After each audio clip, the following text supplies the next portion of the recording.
asking God for a blessing. The blessing is in the room. Somebody been thanking God for years. Healing is in the room. Somebody been thanking God for salvation. Salvation is here. All you gotta do is reach up and grab it. It's yours for the asking. You gotta let God know what you're standing in need of.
We thank you for all of your many benefits. For all the things that you've done, the things you're going to do. And we praise you, God. I realize if it had not been for you, we would not have been here.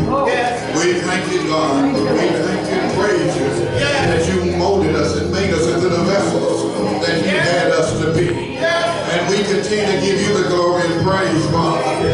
Hallelujah. You are the strength. Even in our weakness, Lord, we still give you the glory and praise. Lord, we know that all things work together for good for those that love you. And Lord, we want to confess today that we love you with all our heart, soul, and mind. In the name of Jesus.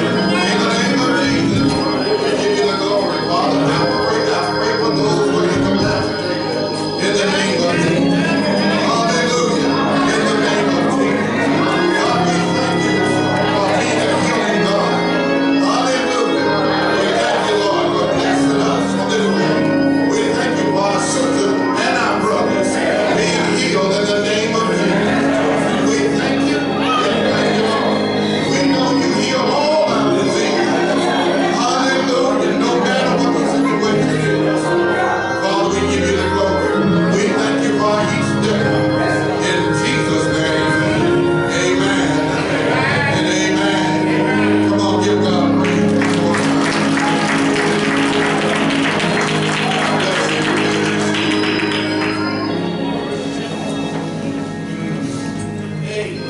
I thank God for all of you being here today, and I especially thank Him by His saving grace. How He gives us daily to move. He is our everything. I thank God. Hallelujah. Being our strength. And I'm especially thankful for these men of God. Amen. We thank God for Elder Kimmy. God bless him. Made the journey for us. And we do miss Sister Kimmy. God bless you for being here. Elder Williams, we thank God for you. Amen. Very faithful. Thank God for him. Look around to see him. And thank God for Minister Navarrete. Pray God bless him. He is here this morning, and Elder Pope, who's with us, along with our evangelist, Evangelist Williams, who's over here with us. We thank God for you. Our district missionary is out. We thank God for Evangelist Pope, who's in the audience. Amen. And our own Evangelist Jelks. Amen. Amen. Good sight seeing you come in today. Come in with all the saints of God. All that they do, all of the women in their respective places. We have some who are on vacation. I pray God give them safe passage wherever they are. They're blessed, I hope. They're blessed and they're happy and rested when the Lord allows them to come back. Amen? Thank God. And then I want to thank God for my wife.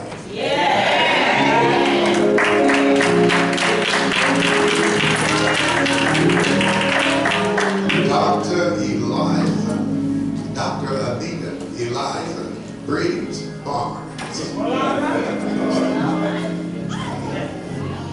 Amen. My sweetheart, I thank God for her. And to all of you here, the deacons and all that are respected places, all of the musicians, you all, I tell you, I'm just blessed to be in your midst today. You do make a difference. I do want to make a couple of observations. One of the things I want to tell you is that you certainly want to be here this afternoon. Amen. At 3 o'clock. I plan to be expeditious. Unless the Lord moves in a different direction. Amen. But you want to be here at 3 o'clock. Because we are going to rock this building.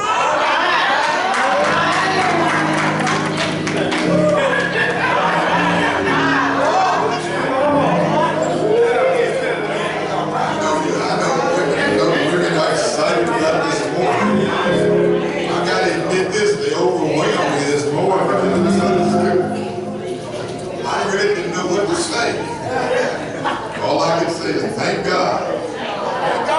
Pray God while that they do it, the more. Amen. But you want to be here today at 3 o'clock. We're going to have, I'm telling you, it is a building fund program, but I'm telling you, you want to be here just the fact that we're going to be doing it. Amen. I want to remind you too that we have some activities that probably be announced later. Vacation Bible School will be coming in July, I think, July 10th.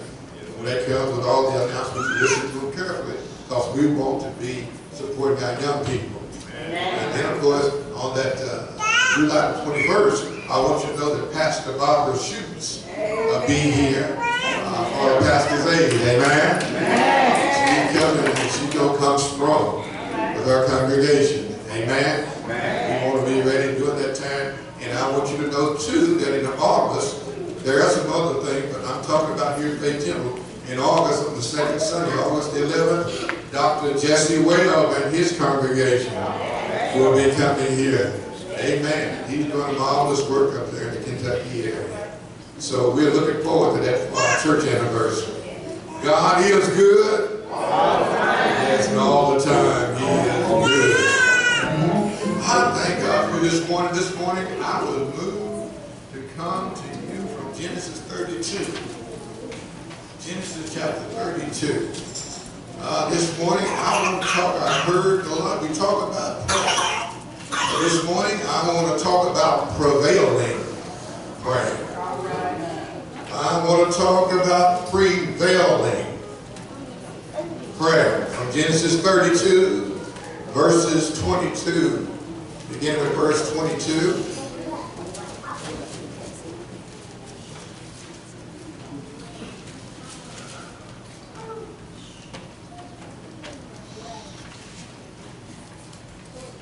Through 26. Amen. Would you please stand?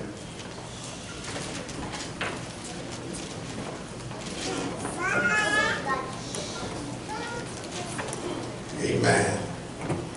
Genesis 32, verse 22. And it reads, and he rose up that night and took his 2 wives and his 2 women servants and his 11 sons and passed over the ford Jabbok. And he took them and sent them over the brook, and sent over that he had. And Jacob was left alone, and there wrestled a man with him until the breaking of the day.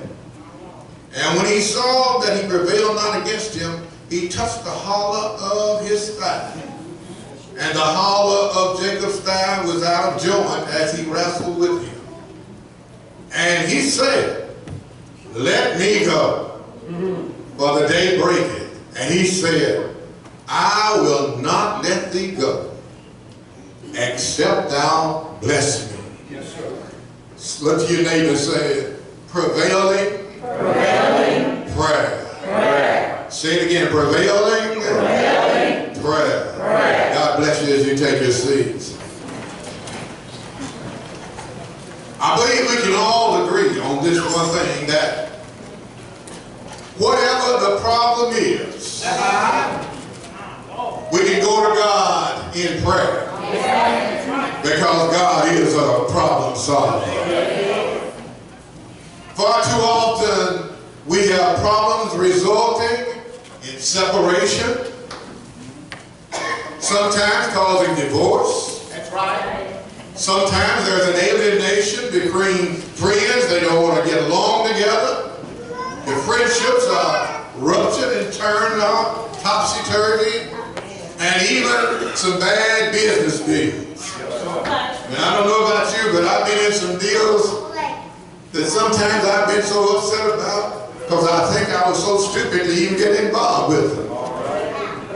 But somehow or another, God just keeps blessing. I just keep trusting Him because I know He'll make a way. Now, all things have not worked all the time, but there is a need today for reconciliation. But often reconciliation seems to be impossible. I don't know about you, but have you ever gotten upset at someone and stayed angry at them for years upon years? And then when you look back on it, you think, what did I even get upset about? Sometimes we can get angry about the least little thing. And the next thing you know, we're talking about how bad somebody else is. But I want to let you know it's not the somebody else, it's you. Because I've learned that when I'm talking about other folk, it's God dealing with me. Because I see myself. For one thing, I ought to not be busybodying and gossiping. And the church said amen. We should not, even as the body of Christ, we should not be those kinds that are just talk and try to tear down one another. But there just seems to be no way that a situation will work out. But I'm here today to tell you that God will work it out. When we think about it, we often come together as church folk. And that's strange because church folk can get so angry. Get so angry about little or nothing.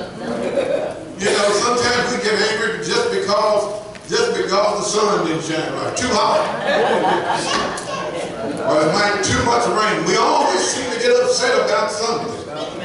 Even when we're working with one another, we'll get to fussing and arguing about the conduct of one another. When we ought to be able to come in agreement. Look at somebody and say, we ought to work together. We ought to. Well, let me tell you about this young man. This man, Jacob, was a trickster. He was a trickster from the beginning. He held his brother's heel when he was being born.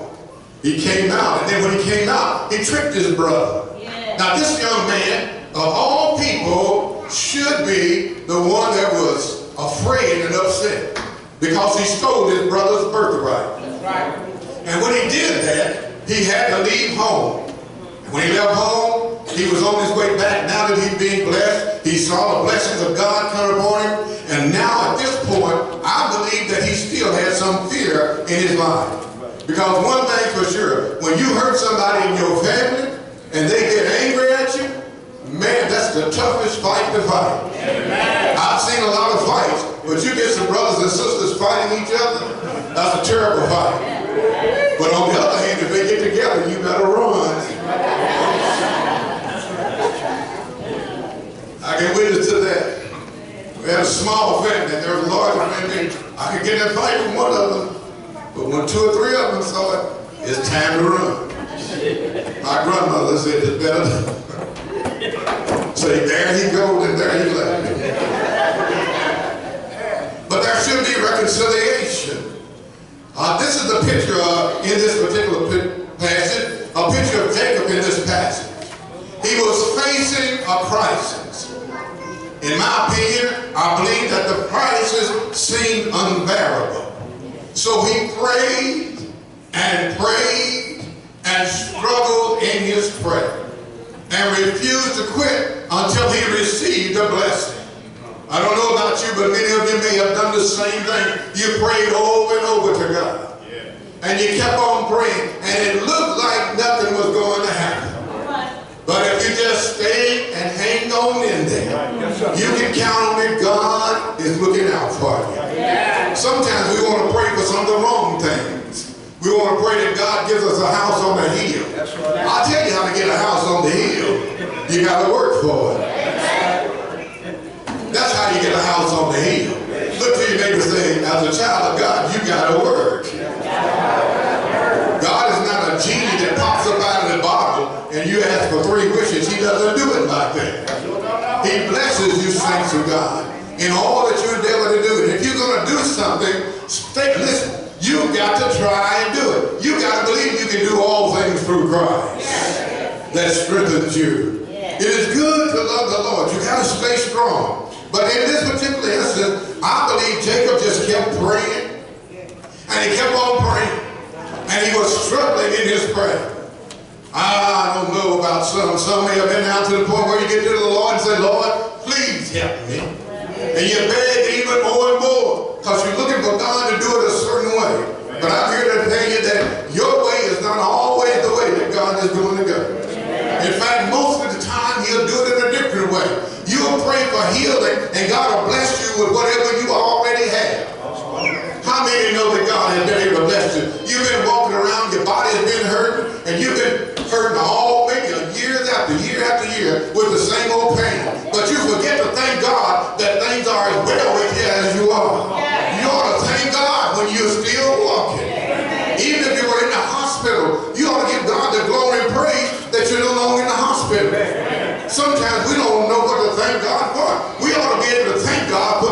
doctors. I believe the doctors are instruments that God uses to help us. And sometimes you go to a doctor and you say, well, no, I'm going to keep on praying. Well, I'm going to tell you that God provides folk who are in the healing business for you to go to the doctor and still trust God, because all things are in His hands.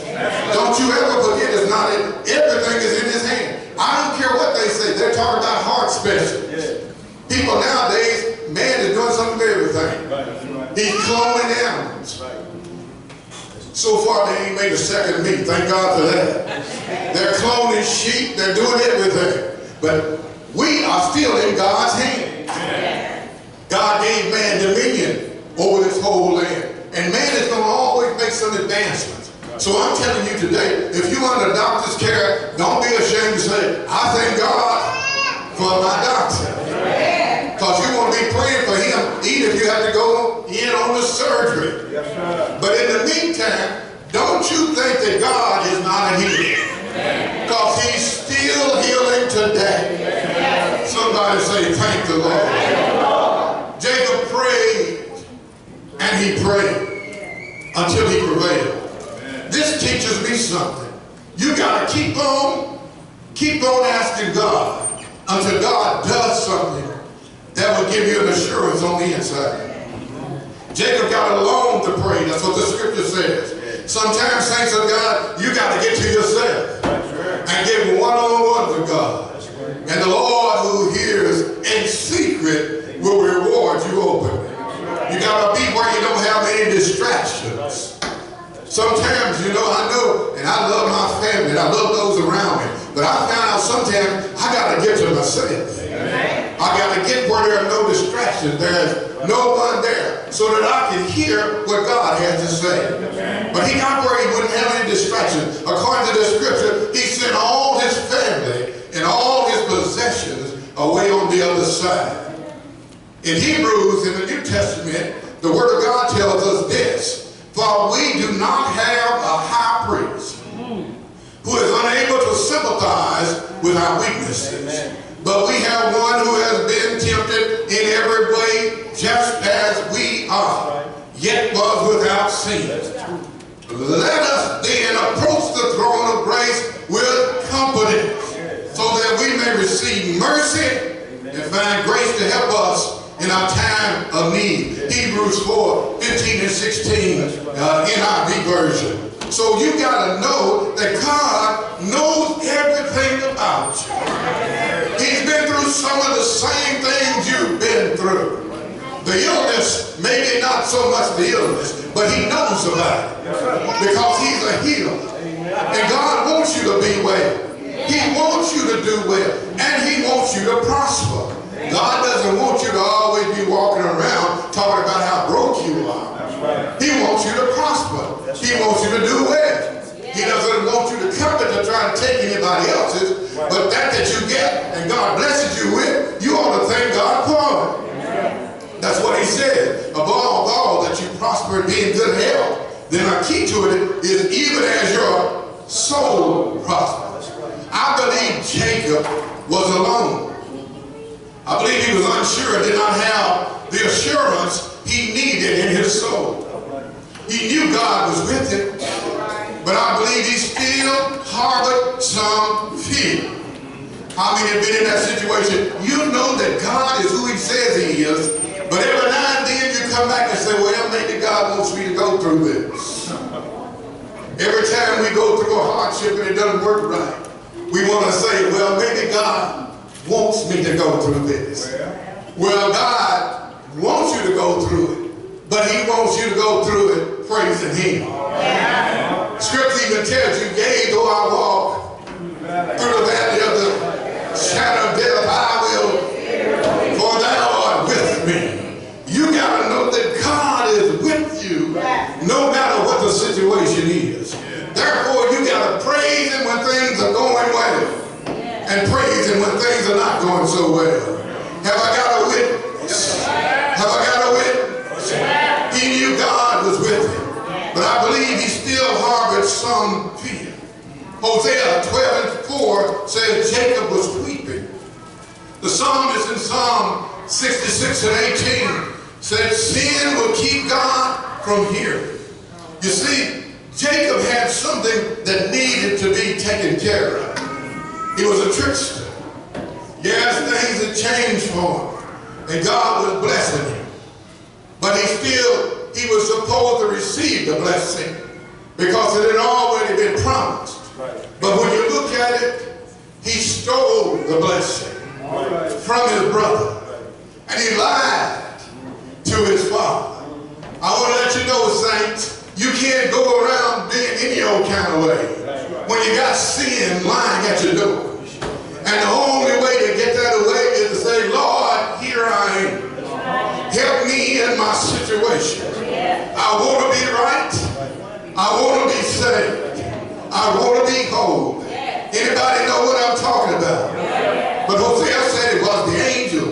But Jacob said in the same chapter that was God himself. And I want to let you know, saints of God, when you go through a crisis and when you're praying to God, when God speaks to you, you'll know who's talking to you. Can I get a witness? Jacob was wrestling with his blessing. That's what I want to let you know. His blessing was coming in the form of a man. But when you have something in your life that is not right, and you try to hang on to it, your deliverance will be delayed. Don't try to hang on to weights that can so easily beset you. But put God first.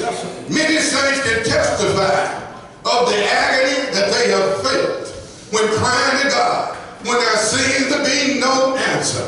But I'm here today to tell you that if you just hang on in there, come on, look at your neighbor and say, hang on in there, and be steadfast and unmovable, always abounding in the love of the Lord, and just keep on praying and keep on asking. This is what Jacob showed me as I began to read this even more so, that Jacob, instead of stopping and going back, he held on to his blessing. Let me tell you something, saints of God. Every now and then we'll wrestle with our own blessing. This is what he was doing. If you read in the passage, you'll find that God could have used supernatural power, because God can do anything but fail. But Jacob recognized that he had a power bigger than himself. So the scripture says that he held on. Mind you, God could have left him at any time, but he held on because God wanted to give him a blessing. I'm telling you, saints of God, to hold on to what you're looking for. Hold on to what you're trusting for, because God has a blessing waiting for you. Oh, somebody say thank you. Here's what I want you to see, that Jacob was wrestling with his blessing. He held on, and sometimes we do the same thing. God sends the blessing our way, but we don't want that blessing. We want it to come another way. But I'm here today to tell you, just hang on in there. God will make it all right afterward. Come on and say thank you. Come on and say thank you. God cannot answer our prayers and deliver us, saints, until we empty ourselves of all our sin. You got to cleanse yourself from all unrighteousness. In order to do that, you got to say, Lord, here I am. Wash me thoroughly. Cleanse me from all my iniquities. Create in me, Lord, a clean heart. Come on and say thank you. When you fall before God, you don't go in arrogant, but you come in humble.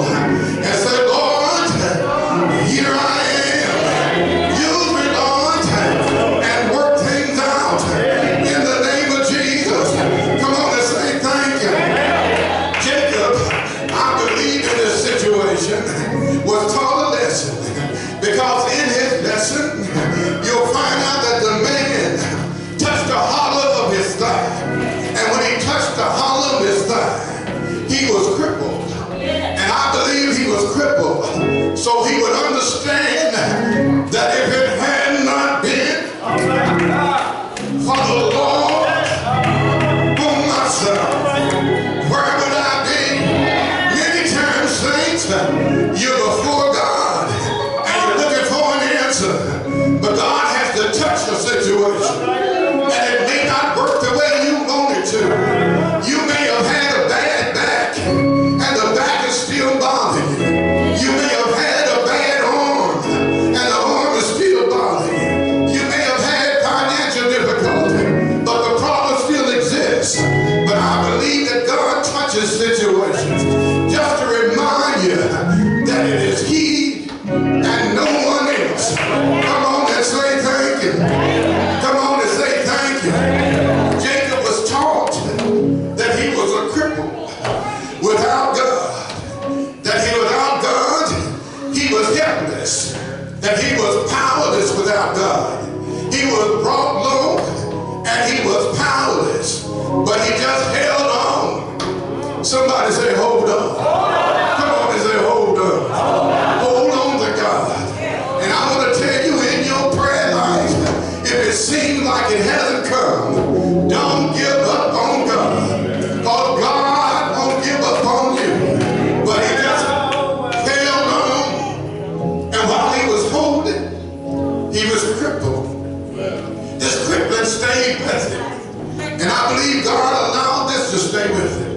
Because the blessing came while he was holding on. And I believe God allowed that situation to stay with him so that he could always remember, if it had not been for the Lord. I know some people who have been through those situations. You that God has blessed and has blessed you to be cancer free. You can say, yes, it was there. But if it had not been for the Lord, somebody say thank you. Some of you may have experienced some financial difficulty. You can say, well, I'm not where I want to be. But thank God that he's still blessing me. And I give him glory for where I am. Come on and say thank you. When Jacob was in this situation, no close friends, no group of people could help. Only God could help. But God was working with Jacob to subject his will. He was reminded in his crippling of his inadequacy. I don't know about many of you, but perhaps it has come through your mind that though I've gone through some issues, I realize that God worked things out for my good. Some of you have been through some trials in your life, and you wanted to go one way. But if you just think about it, you say, God, thank you that things didn't go that way. The lesson is clear in the scripture today. We must hold on. Keep praying until he blesses you. Let me say it again. Hold on. Keep praying until he blesses you. Jacob's name was changed. His name was changed from the deceiver. He was given the name Israel. Israel is a prevailer. And sometimes it's called, the word Israel is related to the Prince of God. But either way, his name was changed. And when you have an experience with God, you can't help but be changed. Keep on praying, saints of God. God bless you. I want you to stand to your feet.